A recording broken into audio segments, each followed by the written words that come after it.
Hi friends, welcome to Paris Kitchen. இன்னைக்கு நம்ம வீடியோல ஹெல்த்தியான சப்பாத்தி நூடுல்ஸ் நம்ம சமைக்க போறோம். நம்ம வீடியோவை ஃபுல் வீடியோ பாருங்க. நீங்க மறக்காம நம்ம சேனலுக்கு லைக் பண்ணுங்க, கமெண்ட் பண்ணுங்க, சப்ஸ்கிரைப் பண்ணுங்க. வாங்க வீடியோக்குள்ள போலாம். நம்ம ஒரு பேன் வச்சுக்கலாம். பேன்ல தேவையான அளவு ஆயில் சேர்த்திக்கலாம். ஆயில் சூடானதுக்கு அப்புறமா 1/2 டீஸ்பூன் அளவு கடுகு உளுந்த பருப்பு சேர்த்திட்டு அது கடுகு நல்லா பொரிஞ்சு வந்ததுக்கு அப்புறமா நம்ம ஒரு பொடியா கட் பண்ணி வச்சிருக்கிற வெங்காயத்தை சேர்த்துக்கலாங்க ஃப்ரெண்ட்ஸ். இப்போ இதை நல்லா ஆயில்ல வதக்கி விடுங்க. வெங்காயம் நல்லா வெந்து வரட்டும், அது வரைக்கும் நல்லா ஃப்ரை பண்ணி விடுங்க. இந்த சப்பாத்தி நூடுல்ஸ் செய்யறது ரொம்ப ஈஸி தான். கூடவே வாசனைக்காகவே கொஞ்சமா இஞ்சி பூண்டு பேஸ்ட் சேர்த்துக்கிறேன். இதையும் நல்லா கலந்து விடுங்க. 3/4 பாகம் நல்லா வெந்து வரட்டும், அது வரைக்கும் நல்லா இது மாதிரி கலந்து விடுங்க. இஞ்சி பூண்டோட பச்சை வாசனை கூட போகட்டும், அது வரைக்கும் நல்லா கலந்து விட்டுக்கோங்க.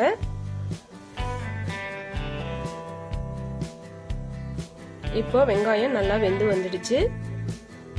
இப்போ நான் குடமிளகாயை பாதியா கட் பண்ணி வச்சிருக்கேன், அதையும் நம்ம சேர்த்துக்கலாம். இதையும் நல்லா ஆயில்ல மிக்ஸ் பண்ணி விடுங்க. இதுக்கப்புறமா நான் பொடியா கட் பண்ணி வச்சிருக்கிற முட்டைக்கோசை 1/4 கப் அளவு சேர்த்துக்க போறேன். இதையும் நல்லா ஆயில்ல ஃப்ரை பண்ணி விடுங்க.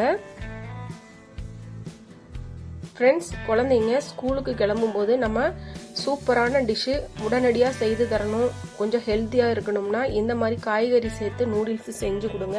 குழந்தைங்க நல்லா விரும்பி சாப்பிடுவாங்க.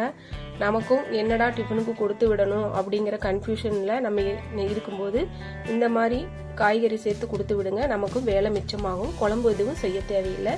இப்போ அடுத்ததான் நான் துருவிய கேரட்டை ஒரு 1/4 கப் அளவு சேர்த்துக்கிறேன். இப்போ நம்ம தண்ணி எதுவும் சேர்க்க தேவையில்லை, காய்கறியில் இருக்கிற தண்ணியே நமக்கு போதுமானதா இருக்கும். அதனால நல்லா ஆயில்ல மிக்ஸ் பண்ணி விடுங்க. நல்லா வெந்து சுருண்டு வரட்டும். இப்போ இதுக்கு நம்ம தேவையான அளவு உப்பு சேர்த்துக்கலாம். கொஞ்சம் கூடி உப்பு சேர்க்கும் போது இன்னும் காய் நல்லா வெந்து வரும். அதுக்கப்புறமா காரத்துக்கு தேவையான அளவு பெப்பர் தூள் சேர்த்துக்கலாம். குழந்தைங்கன்னா நீங்க ஒரு 1/2 டீஸ்பூன் சேர்த்துக்கோங்க, பெரியவங்களுக்குன்னா 1 டீஸ்பூன் அளவு சேர்த்துக்கோங்க. இப்போ இது எல்லாத்தையும் நம்ம நல்லா கலந்து விட்டுக்கலாம். இப்போ பாத்தீங்கன்னா காய்கறி ஒரு 3/4 பாகம் அளவு நல்லா வெந்து வந்துடுச்சு. காய்கறி தண்ணி சேர்க்காம வேக வைக்கிறதுனால நம்ம இந்த அளவுக்கு நல்லா ஆயில்ல கலந்து விட வேண்டியதா இருக்கு. இதுக்கப்புறமா நம்ம பொடியா கட் பண்ணி வச்சிருக்கிற சப்பாத்தி நூடுல்ஸ் சேர்த்துக்கலாங்க ஃப்ரெண்ட்ஸ். இப்போ இது எல்லாத்தையும் நல்லா காய்கறியோட சேர்த்து நம்ம மிக்ஸ் பண்ணி விட்டுக்கலாம்.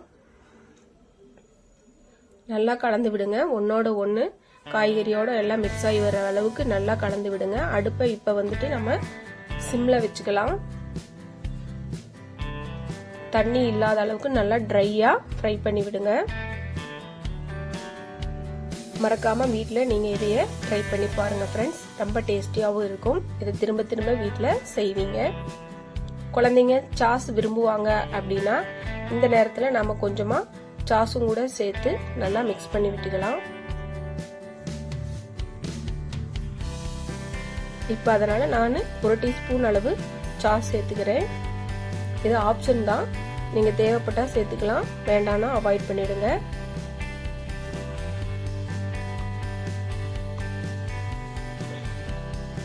இப்போ இந்த சாஸையும் சேர்த்து நம்ம நல்லா மிக்ஸ் பண்ணி விட்டுக்கலாம்.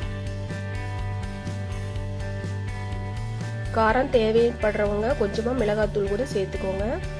காய்கறியோடய சேர்த்துட்டீங்கன்னா காரம் நமக்கு கரெக்டா இருக்கும். ஃப்ரெண்ட்ஸ், இப்போ நம்மளுடைய சப்பாத்தி நூடுல்ஸ் ரெடி ஆயாச்சு. நீங்களும் மறக்காம உங்க குழந்தைங்களுக்கு வீட்டில் செய்து கொடுங்க. நீங்களும் ட்ரை பண்ணி சாப்பிட்டு பாருங்க. மறக்காம நம்ம சேனலுக்கு சப்ஸ்கிரைப் பண்ணுங்க, லைக் பண்ணுங்க, கமெண்ட் பண்ணுங்க.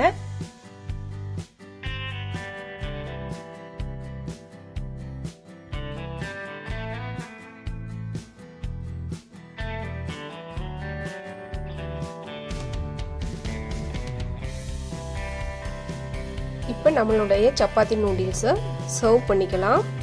டேஸ்ட் எப்படி இருக்குதுன்னு நம்ம பார்த்துடலாம்.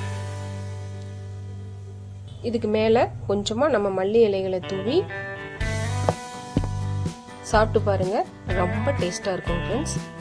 மறக்காமல் நீங்களும் ட்ரை பண்ணி பாருங்கள். தேங்க்ஸ் ஃபார் வாட்சிங்.